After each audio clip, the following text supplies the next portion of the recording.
Hello, buddy. It's me, Roscoe, and I'm joined by good old Stuart Watson as we react to some breaking news.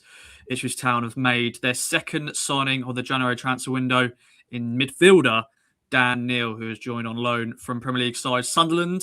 Stu, it's just like London buses. Two signings comes at once. We've been waiting all January for Town to make some signings, and two in the space of a few days. Your initial reaction on this one? Yeah, we've waited a little bit longer than previous January transfer windows, but we were just discussing this kind of before we went live. There's some real similarities between what Ipswich are doing in this window and what they did halfway through the last promotion season in the Championship. I've seen a few people have picked up on this already. Ipswich have got their Sarmiento-style signing in Anis Mehmeti and on loan from Bristol City, and there's a lot of similarities between Dan Neil and Lewis Travis, who was the experienced midfielder with some captaincy experience, done it at this level, coming in to try and help this squad get a promotion over the line this time around. So, we've been saying for a little while that Ipswich needed another midfielder, that as and when Azor Matasiwa gets suspended or touch wood, hope this doesn't happen, picks up an injury, that they were looking a bit short there. Dan Neil is someone that can come in and really help that midfield unit. Yeah, very much so. 24 years of age, Stu, but he's experienced. You know, he captained Sunderland last season to promotion to the Premier League, winning at Wembley, played pretty much every game for them. He's a boyhood Sunderland fan. He's been there since he was a kid. I'm sure it's a bit of a hard sort of move for him, leaving his boy club, leaving an area he knows well. But he's not been playing much this season. We're going to discuss him as a player and what he will add to the midfield unit, because it's nice that now Azor Matasiwa, Jens Kuste, Jack Taylor's now got that sort of competition there. But just your thoughts on him as a player as a whole. I'm sure you've seen him play a few times because we've battled Sunderland through the years. I remember playing against him in the League One days when Sunderland, of course, won promotion, because he was part of that team at one promotion too. I think, actually, looking back at his stats, that was his first full season playing week in, week out for them. Yeah, you're right. He's South Shields boy. Grew up watching Sunderland from the terraces. I believe there's a picture of him. I think he'd have been about 13 in the stands when Sunderland played Man City in the League Cup final. Boyhood dream. Goes on to break into the team, as you say, in League One, and he's been a key player during their rise from League One to the Championship, ultimately becoming captain and becoming the first player to captain Sunderland at Wembley, going back to the 50s, I believe. So, minutes have dried up a little bit this season in the Premier League. They've obviously got out and spent big money on Granit Xhaka and others, and has found himself on the bench. But ticks a lot of the boxes in terms of what we've seen from Kieran McKenna signings over recent years. Somebody who has climbed the leagues and knows what it's taken to do that. Somebody who's been, a big part of culture setting behind the scenes. You only have to hear how certain people talk about him. Tony Mowbray, whose opinion we trust very much in these parts. Some of his teammates, there's some comments fairly recently from Luco 9, who's talking about, even when he's not been playing this season, he's been a massive kind of standard setter behind the scenes in training, which is good to hear. And we can debate what he's going to be like on the pitch in a moment, but off the pitch, I don't think there's any doubt that Ipswich has signed a really good character here. Yeah, and he'll know Jack Clark because he was a teammate of him at Stadium of Light, so I'm sure Jack Clark's been speaking to him during this period, and he just seems like a really nice lad. I've watched his interview. As I said, I'm sure it's hard to leave your boyhood club for all those years, but he wants to play football. He's at an age where he wants to be playing week in, week out, and he's just played 3 times this season, Stu, as you mentioned. They signed Granit Xhaka, signed some other players. He probably just wants to make sure he gets more minutes, and he's on loan. It's a loan deal, but he's out of contract in the summer. So, if he does well and helps Town win promotion, potentially a permanent deal on the cards. Yeah, and I assume that is case of keeping his options open maybe going into the summer. There was plenty of interest in him. Rangers up in Scotland, West Ham have been linked, Sheffield United, a few clubs in the Bundesliga. So he's decided to come to Ipswich because he thinks it's the best fit for him in terms of style of football and what Kieran McKenna wants from his players. So financially, for whatever reason, that's what the clubs have decided to do. Don't know what percentage of wages are being paid, what sort of loan fee, if any, has been paid here. But it's a loan, and as you say, he's out of contract in the summer. People might ask, well, hang on, he's not managed to get in Sunderland's team in the Premier League, and that's where Ipswich are looking to get to. So it might be a little bit of both parties keeping their options open going into the summer. But as a short-term signing for these next 6 months, this is a very solid one indeed, I think. And then I think all parties can kind of cross that bridge when they get to it come the summer. Yes, indeed. And I sort of, as you do, you watch the highlight reels, you sort of read about him. From what you've seen, what have you liked? For me, there's some crunching tackles in there. He gets the ball, he moves up the ball up the pitch. He's got a few goals in his locker as well. He's a versatile midfielder. I think that's what Kieran McKenna's mentioned as well. So he can play different roles. But I think his main role is that he's got the number 6 shirt. I think that will be his main role. Yeah, he's been a sort of a holding midfielder for Sunderland, sometimes as one in front of the back four. In more recent times, as part of a double pivot there. He's more reading about him and watching him through highlights, which doesn't always tell the full picture. I think he's more of a Kayusta Taylor type than he is a Matasiwa type. That's not to say that, if Matasi was out for the odd games here and there, he can't do it, and he has done it. But stylistically, he's not a destroyer. He's not an interceptor. He's not that sort of type. He's more of a box to box. He'll get the ball and he can drive you up the pitch, and he can pick a forward pass.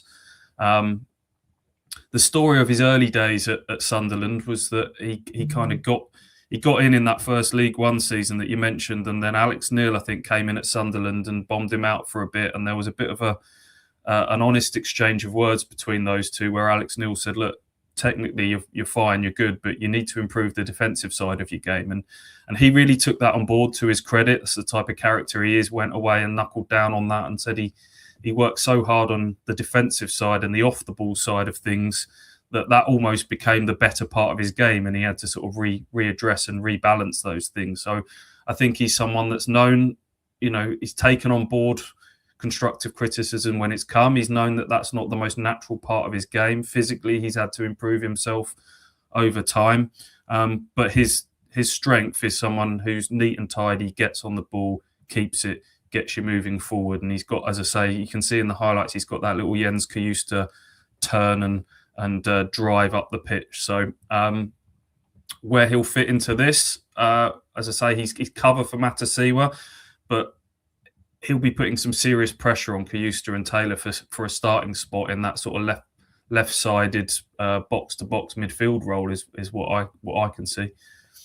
I like it. And as I said, he's got a few goals in his locker. I've seen some long-range screamers, so you never know. Not loads. I think goals and assists hasn't been his forte. If you look through them, yes, he can sort of chip in with, like you say, when they come, they tend to be the spectacular. But probably a bit like Kayusta and Taylor, someone that you'd feel maybe could contribute more in terms of goals and assists for the role they have in the side. So. That's not something I don't think he's been signed necessarily for. It's more his on the ball work. But you're right. Have a look at his highlights. He's got some good ones, hasn't he? Yeah, definitely. And Nathan here. Good evening for Victoria in Australia. Let us know in the comments down below, ladies and gentlemen, your thoughts, your feelings. But yeah, Nathan, evening in Australia, which is good to hear. And Rodney's made a good point. He's played pretty much every game, every time he plays in the Championship. So he's presumably fit all the time. Touch wood, everything. He's coming here to compete. But yeah, he's coming here to obviously play games. Yeah, looks super robust, doesn't he? Looking at his record of game time, 200 appearances, I think, under his belt at the age of 24, which is pretty impressive. it's only been this season that he's not had game time. Comes here having, I think his last start is going back to August in the League Cup, and he's had 3 Premier League appearances that have totaled less than 10 minutes there or thereabouts, with some stoppage time on top. But really limited game time this season. But as I say, all the noises coming out of Sunderland from the manager, from his teammates, is that he's been really sort of driving things in training. Obviously, that doesn't replicate game time, and there might be a little bit of sort of rust there. I think he's played some 21s games along the way as well. But I'm not too concerned by his lack of minutes in the first half of this season. I'm thinking, he's someone that can hopefully come in and be able to hit the ground relatively running. Yeah, because ZachCool.com said, is he match fit with only 30 minutes of Premier League football? But then there's a Sunderland fan who's joining us. First of all, says, you've got a great lad, really good player in the Championship. And then he's always fit, runs and runs. Wouldn't worry about that. He's always never injured. Also never injured. So always, that wouldn't have been good. I think he'll become, I'm sure he'll be a player on the bench at first, Stu. But is he going to be like maybe a Lewis Travis, where he, sort of breaks into the team? Yeah, I guess it's slightly different when you look back at the Travis one. He was clearly the sort of the Morsey backup that stepped in when required. Mattersey was not dropping out of the team unless he's suspended or injured. I think that's pretty clear. He's been the pick of the summer signings. I think his most likely route into the team is alongside Mattersey in the short term. And both Taylor and Kayusta have had good moments in this season. Jens Kayusta hasn't been able to nail down the spot. Let's be honest, he hasn't quite lived up to what we hoped he would be in the Championship, given what he did in the Premier League and the fact he's on loan from Napoli. That said, I have liked some of the stuff he's done, particularly in the home games, either side of Christmas. But that off the ball side of things with the ends is, I would say, still a question mark. And there's obviously the fitness question mark against him being able to rattle out the games. Jack Taylor he's been fine. He's been solid, hasn't he? He's added a bit of bite. He's added a bit of positional discipline to the team at time. But if we're being brutally honest, that's probably a player that Ipswich were going to look to upgrade in time. And Dan Neil on paper looks like he could be that. I mean, I don't want to do Jack Taylor too much of a disservice. He's an Ireland international, and he's been playing well for the team whenever called upon. But I think that extra strength in depth in that department is required. With Cameron Humphreys going out, it was kind of 3 players battling for 2 spots, and it only takes, as we've seen recently, 1 or 2 injuries to kind of change the picture of a certain unit in the team. So I think it's wise that Ipswich have gone out and got another, definitely. Yeah, and just a question here from Michael Brown. Don't know if you know, Stu, is the loan obligation to buy should we get promoted? But maybe, Michael, you may not know, he's out of contract in the summer, so it's really up to potentially Dan Neil, what he wants to do. Because he probably knows his future at Sunderland is done. So yeah, it's up to him really. If he does well here, and if he gets promoted, then I'm sure there could be a potential there, Stu. But it's probably open to him pretty much. Yeah, I don't know what sort of discussions have been had beyond the end of this season. As you say, it's a slightly different one in terms of obligation to buy type thing. You say obviously there's nothing to kind of set up with Sunderland because he's out of contract and he's 24, so he's beyond that cut-off point for kind of compensation needing to be paid to clubs. He's a free agent in the summer as it stands. Whether Ipswich have had discussions with him to say, look, here's a contract, here's what a contract would look like, if we go up. And I don't know at this stage. We'll have to find out a little bit more on that one. But you would imagine if Ipswich go up and he does well, it's a no-brainer that he stays longer. Definitely. And he 6959 is a confirmation of his kit number. Yes, number 6 he's got, taking Luke Wolfen's number. So that is his position. I think that's a solid midfield number. Number 6. So I like it. Although a lot of Town defenders have had it in the past. Kevin Beattie famously swore it. I think even Terry Butcher as well. So, number 6 he's got. But we've got a lot of questions, Stu. Let's go through them. Let's do this one from Nathan Hall all the way in Australia, who mentioned it's like so hot there at 10 p.m. So it's raining cats and dogs in Suffolk. So yeah, not a nice Miserable day. day here. Yeah, not good. Storm. There's a new storm about, isn't there? So that's hit England. But let's do this one from Nathan. Does this mean that Taylor Tuesday may play further forward? Does this mean Smonix is at risk for departure, or is he shifting back to left 10 while JP is injured? Thoughts, do? Not necessarily. Mehmeti's in, who can obviously play. We've seen him make his debut off the bench as that central 10 at the weekend. Numbers have been reduced up there, haven't they, with the Philogene injury, with Nunez out for a little bit longer than we first feared. So do Ipswich need to push someone further forward into the 10 slot? Not so sure. Out of those two, I think Jens would be the one that I wouldn't mind experimenting with a little bit further forward. But I don't know if that's necessarily the plan. I think it will just be those four slugging it out for two spots. Matasiwa, I think, has got one nailed down, and it's the other three battling for one spot at the moment. But versatility is clearly a big thing for McKenna when he looks at signing players. How many times you never hear McKenna say when someone signs, I've got this particular role in mind for them. It's always that they can play in various positions, and I like that. So Mehmeti can play left, right, through the middle. Neil, he's talked about different types of midfield roles there. But yeah, that left-sided box-to-box midfield role for Neil, and I don't necessarily see anyone else's role changing because of that.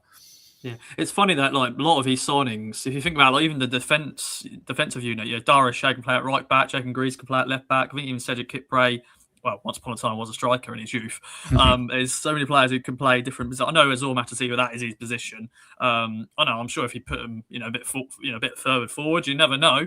But yeah, it is interesting. But obviously, still a lot of the comments is about strikers. I think Jacob, I think the first comment we had said, "Morning, boys. Any news on a striker?"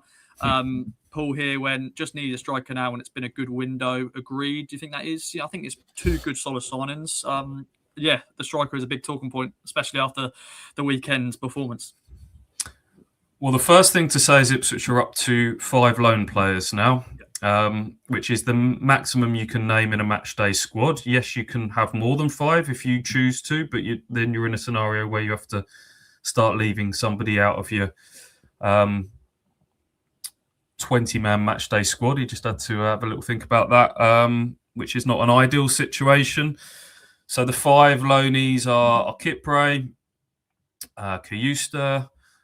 Who else have we got, Ross? Akpom, Azon, and now Neil. So the first question is, would McKenna want to have more than 5? And we can ask him that at his press conference later in the week if that's something that he's considering. If he doesn't and he wants to bring another one in, might he consider ending one of those loans? The only one that you could see that being potentially on the cards for is Chuba Akpom, I would suggest, who is currently injured with a groin injury.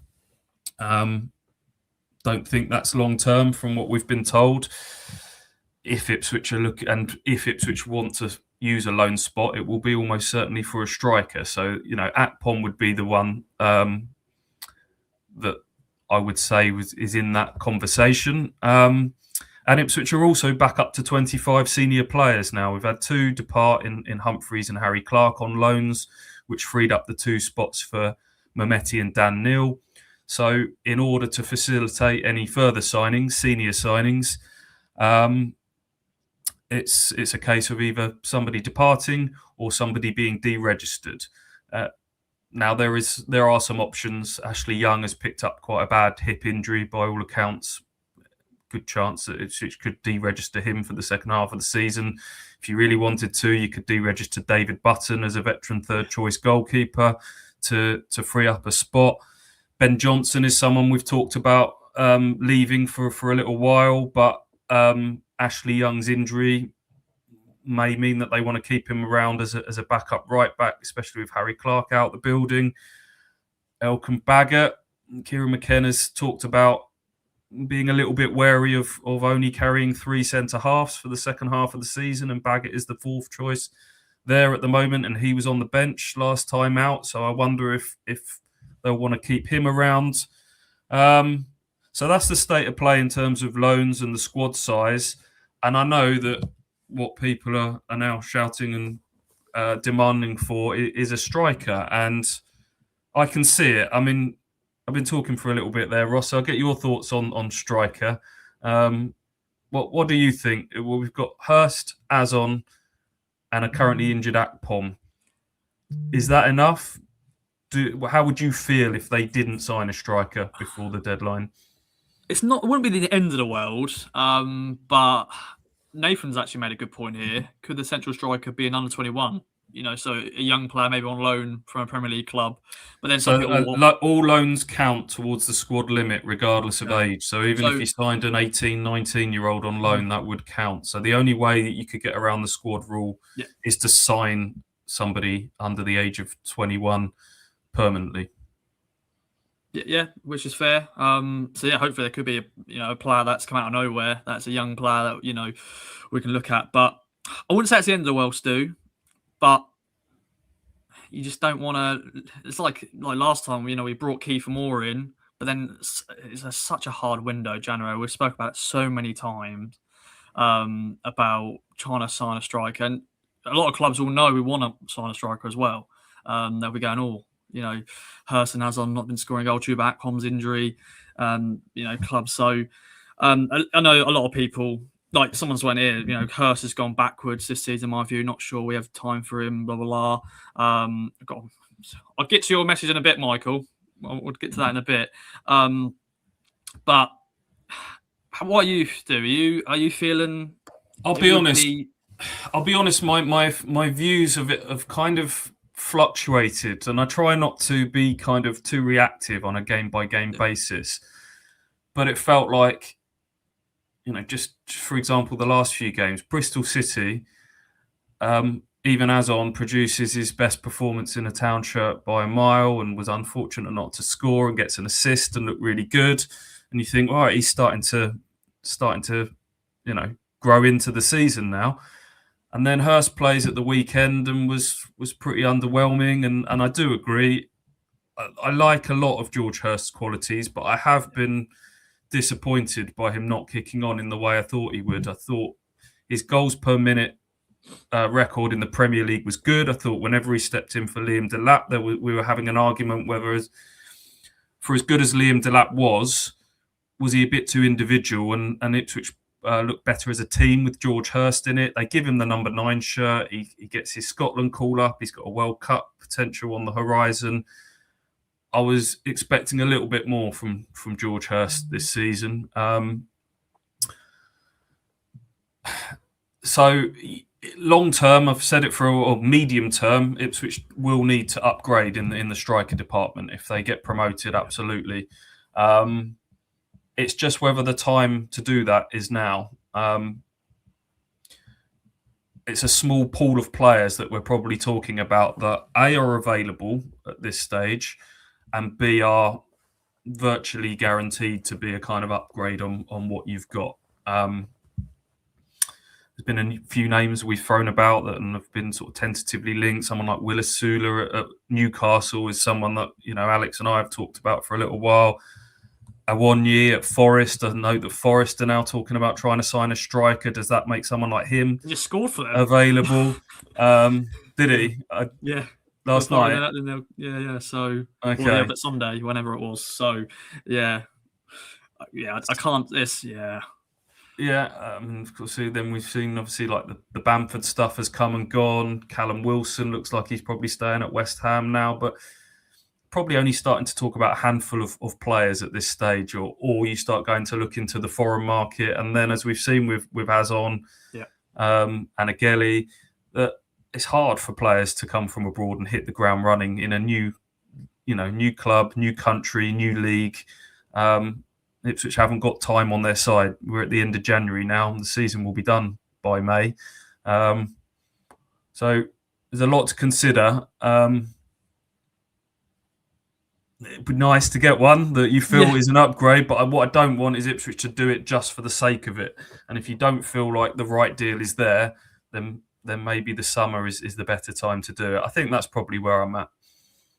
Yeah, I'm the same. If they do, happy days. If they don't, it's like, well, just back, the strikers we've got right now. And it's the thing as well, Jack Clark scoring for fun. Hopefully Mehmeti will add goals to this team now as well. Hopefully Sindra will have a good second half of the season. Wes Burns can sometimes score. So I don't think it'll be the end of the world. The goals thing doesn't bother me, Ross, so much when people go, we need more goals from a striker. Hurst has got 6. Azon and Akpom have got 2 each from the number 9 slot. If you look back at the Championship promotion season, I think Moore came in and got 7. I think Hurst got 7 in the first half of the season. Ipswich is number 9. Whoever it is this season is kind of on par for what the goal output is in a McKenna side. The striker is about much more than the goals. It's about what they bring to the rest of the team. That's probably been the disappointment for me from Hurst, not his goal record, but his kind of his all-round link play has been a little bit off this season. So yeah, I'm not too fixated on the goals element of the striker debate, I would say. Definitely. And I want to go back to, because now we're, as you mentioned, a 25 senior man squad. So yeah, departures will go out there. Do you think there could be any surprise ones, like maybe Jack Taylor or something like that? Jack Taylor going, well, we just signed another midfielder. What's going on here? I know he's recently signed a new contract, but you just never know. And what do you reckon? Any surprise departures? I know we've only got, it's Monday, the deadline, so it would be has to be a proper good deal for it. But anything like that? No. Famous last words. I can't see that, because I think the reason Ipswich are bringing players in is a bit of an insurance policy to kind of bolster the squad for what could happen around the corner. We've just seen it with Philogene and Nunez and Akpom picking up injuries. Ipswich have had a remarkable record with keeping players fit in the first half of the season. Maybe we talk about luck evening itself out. Had some horrible luck in the Premier League with injuries. Banked, cashed in some of that in the first half of this season, but things can change very quickly. And with the amount of, what's at stake with what promotion's worth now, Ipswich are making sure that they've, leaving no stone unturned. They've brought these players in to bolster the squad, not to replace people. So you mentioned Jack Taylor there. The summer will be a different conversation for players like that. But in the right here and now, I can't see anyone being sold beyond Ipswich's kind of terms at the moment. If someone was to leave, it would be someone that's properly on the fringes, like a Ben Johnson. But as I say, that picture's kind of changed a little bit now anyway. Yeah, very much so. And Zach's just gone. This is a little while ago now, but do you think this is us done now? Obviously, we just spoke about striker-wise, but there's probably no other positions we need to strengthen in, or depends if an opportunity comes with a player. But what do you reckon, Stu? Beyond a striker, which we say is probably 50-50 as to whether Ipswich can find the right one. I don't think there's any other positions that Ipswich need to look at.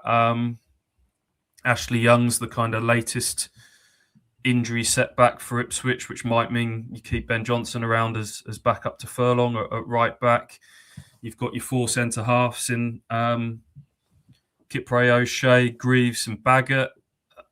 I think Ipswich will look to sign another centre-half in time. They obviously went for the Uruguayan centre-half back in the summer, but the time for that is, again, not this transfer window. Davis hasn't got a kind of natural backup at left-back. Greaves was great at left-back at Coventry, not so much at the weekend at Sheffield United. Again, I think it's borderline impossible to go out and sign a left-back to just be backup now at this stage. And you've got Connor Townsend to come back in the summer. Midfield sorted now with Dan Neal's arrival. Mehmeti's added to the forward options. You've got 3 wingers in Burns, McAteer and Agelli. You've got, hopefully, Philogene not a million miles away. Him and Clark slugging it out for left wing spots. Really, it is. I just think this striker debate, which could go one way or another. I honestly do think. Definitely. And Joe, all the way from Australia, good lad. Are you happy with this one, guys? Going back to Dan Neal, because sometimes when we do his live reaction of a signing, it then goes into different avenues. What's discussing next? different things. We want more immediately. But Dan Neil has just signed on loan from Sunderland, and I'm going to use just one word. I think solid. Just solid signing. What's your one word, Stu? Put you on the spot there. Sensible. Yeah, just a sensible, along similar lines. A little bit like Mehmeti, not to quite the same degree. Still a little intrigued as to kind of where he fits in. You know, we talked about a Matasiwa backup / competition. I don't think he's a like-for-like Matasiwa player.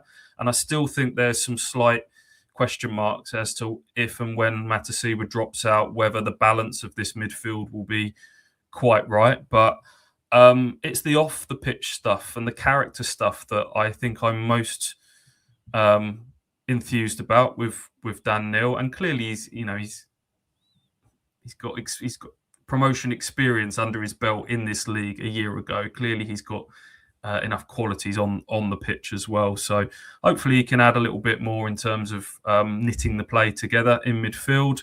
Whether he gets in and stays in the team remains to be seen. But yeah, a solid, sensible signing, I think, is probably the best way of summing this one up. Yeah, definitely. And a good age as well, 24. So, and just to be a 24-year-old and play 200 plus games in senior football is very good indeed. Mm-hmm. And at one club as well. So he's very similar to Jacob Greaves, isn't he? Jacob Greaves, who was kind of boyhood, grew up in Hull, played for his boyhood club, had racked up loads of appearances by his kind of mid-20s. Talked about it being quite difficult to move away from Hull, but had to make the right move for his career at the right time. So there's a lot of similarities there, I'd say. Yeah, and Skyline has made a good point here. Will be handy against the teams that press us. We struggle with that. So decent sign him. Yeah, I think he'll be very good for that as well.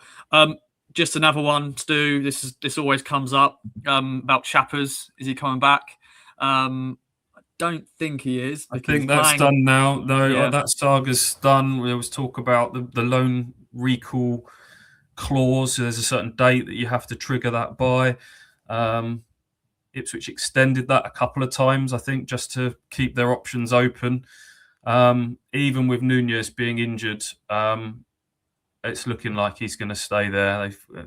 McKenna's obviously had a chat with him, and I think he's now playing in his more favoured number 10 slot for Portsmouth. They're in a relegation battle, and I think there's a feeling that it's best to leave him there. Mehmeti's obviously come in as a 10. Agueli can play there. Jack Clark we've seen play there in the cup game, although he's needed on the left at the moment. So no, it looks like Chappers is staying at Portsmouth. We'll get proper confirmation that is a line is drawn under that when we next speak to the manager. But I'm 99% sure that's him staying down on the south coast for the rest of the season. Indeed. And of course, the deadline is this Monday evening, 7 p.m. An earlier deadline, which is nice, more reasonable than 11 p.m. because sometimes it can even drag on to midnight. I remember doing those after dark KOA podcasts, sometimes even at midnight, because we're still waiting for that potential last minute signing. But 7 p.m. But they've made a big deal about deal sheets being a thing this time around, so that if there's like these late scrambles for players, you can put in a deal sheet, which means that you can beat the deadline. So I think we're going to see quite a lot of that around 7 p.m. on Monday. Definitely. So we shall see then, ladies and gentlemen. Thank you very much for joining me, Stu. Final question here, though, from Michael Brown. Roscoe, you gave that sausage onion gravy at Bramall Lane at the weekend 7 out of 10, which I thought that was fine. Has there been any scran that you've been given 10 out of 10 at any football ground? Do you know what? The beef stroganoff is pretty solid at Portland Road. I normally give that a high rating. Stu, you had the food. You had OK Diner, and then you had the sausage and onion gravy with the chips. Do you think 7 out of 10 was deserved, or do you think they should have got more? I don't know. The problem with the sausage is it did look a bit anemic. My missus went, "Are you sure that was cooked?" Because she saw a picture of it, and I went, "No, yeah, it was." But yeah, it was solid, just solid Yorkshire scran. Yeah, Dan Neil, solid signing. Sausages at Bramall Lane, solid food offering. I would agree with that, Ross. It was one of those slightly questionable undercooked sausages, but it was fine. Yeah, I probably didn't need it. Having wasn't my choice to stop at the OK Diner on the way up, but I had a bacon sandwich there to tie me over. A very porky day thinking about it, and then a singular sausage to keep me going into the game. I didn't know we were going to finish this chat talking about media food offerings, but there you go. That's what the Kings of Anglia is all about. Professionalism, but also a bit of nonsense to end with as well. But thank you very much, everyone, for joining us. Hope you've enjoyed these live reactions. Of course, this is going out as a podcast as well. So if you're listening to this after the live, make sure to join us when we are live. But also, it is just a quick reaction on breaking news. Town, of course, making their second January transfer this window in Dan Neil on loan from Sunderland for the rest of the season. All the best to him. Hopefully, he has a good season with us and helps us win promotion, just like he did for Sunderland. But thanks everyone for joining us, and Stu as well, and we'll see you next time. Bye for now. And of course, check out all the stuff. I'm sure Stu, you'll do a profile piece and other bits and bobs on him. Yeah, that's the plan. I'm going to try and do next job after this is to do a kind of squad depth update outlining some of the things that we've just discussed about loan slots and squad sizes and all of that. Then tomorrow morning I'll put together a little bit of a player profile on Dan Neil. Hopefully tell you all a little bit more about him. That's the plan. Nice one. Alex has just gone. Don't go. Sorry, Alex. We've got to get cracking on with our stuff, but check out the website for all the stuff, and you can see more. I'm also going to catch up with a Sunderland podcaster to get some more insight on Dan Neil as a player, as a person, all that jazz. So look online, and we'll see you next time. But thanks again for joining us. See you next time.